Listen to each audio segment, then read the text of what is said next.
bo'lsa kechganingiz afzal. Qiyomatga qoldi deyishingiz ham mumkin. Lekin boyaga odam bo'lsa berar edi, bilasiz. Halol to'g'rini bera olmayapti, ish yurishmayapti, puli yo'q. Kechganingiz afzal bo'ladi.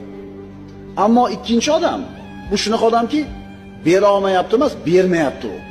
Va bermaydi. Bermaydi. Unda nima qilasiz? Kechdim deysizmi? Qiyomatda olaman deysiz. Endi dunyoda olib kelsa-chi? Olasiz. Shuning uchun aytingki, o'shanga odam bo'lsa zolim, zulm qilayotgan. Olib kelib bersa, shu dunyoda olaman, aka yo uka. Agar dunyoda bermasangiz, qiyomatda olaman, lekin kechmayman deb qo'ying.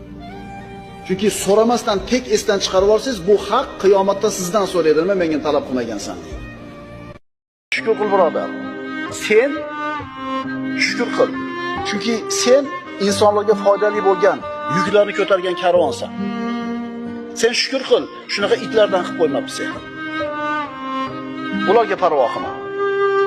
Ularni qilayotgan noo'rin tanqidlari faqat seni qadringni ko'taradi xolos. Seni jamiyatdagi hurmating, mavqeingga qarab turib tanqidlar keladi. Faqat qo'lingni tushirib olmagan.